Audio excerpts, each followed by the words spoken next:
Hi, Josh. Hi, Amanda. What are we talking about today? I want to talk about non-competes. Let's say a potential client comes to you. They have a non-compete. Maybe it's with their current employer, maybe it's with a previous employer. Doesn't really matter. They are looking for a new job. What is that potential client required to say to a prospective employer about this existing non-compete that's in place? Well, I think to start, Amanda, they don't have any legal obligation to say anything, but they might well want to say something, and at some stage of the process probably should. The first piece of advice I'd give is don't lie. If your prospective employer asks you whether you have a non-compete, I would tell the truth. This is a relationship that you want to form with your prospective employer and then build on. You want to succeed there, and it's hard to start and build a relationship when it's based on something false. I would say, as for offering information, I think the stage of the process matters. I would not submit a cover letter with a job application and mention your non-compete.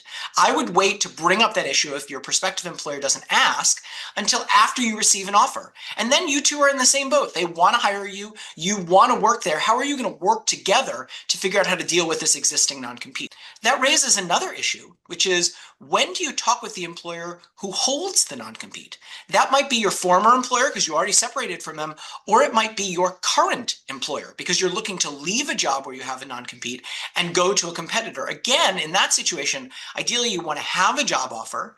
You want to talk with your hopefully future employer, and you want to figure out how together you are going to strategize around dealing with the former employer.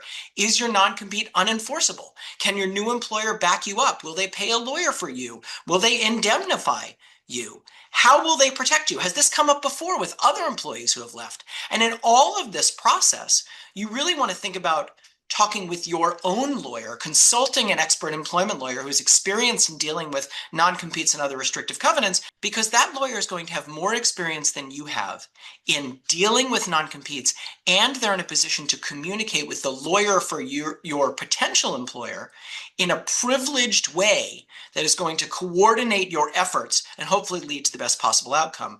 I want to note one further caveat, which is some non-competes contain a provision that says if you apply for a job or if you accept another job, you need to inform your current or former employer about that job. You need to tell them if you get an offer from a competitor. So that's something you want to watch for in your non-compete and make sure that you're abiding by, or at least talking with an employment lawyer about before you just accept another offer and then you've already breached your non-compete before you even intended to. Josh, we talk to a lot of employees who are a little bit further along in this process than maybe we'd like them to be at the time that they come and seek legal advice. So if you're thinking about leaving your employer to go work for a competitor, I would say the earlier you talk to an employment lawyer, the better. You're going to get good counsel on documents that you can and can't take from a previous employer, what you should tell your previous employer when you resign or when you indicate an intent to resign, etc. All of those little decisions are pretty critical when it comes to non-competes and restrictive covenants. So you want to be careful that you're not making a misstep before you've gone ahead and engaged legal counsel. Thank you so much for watching, and we'll see you next time. Take care.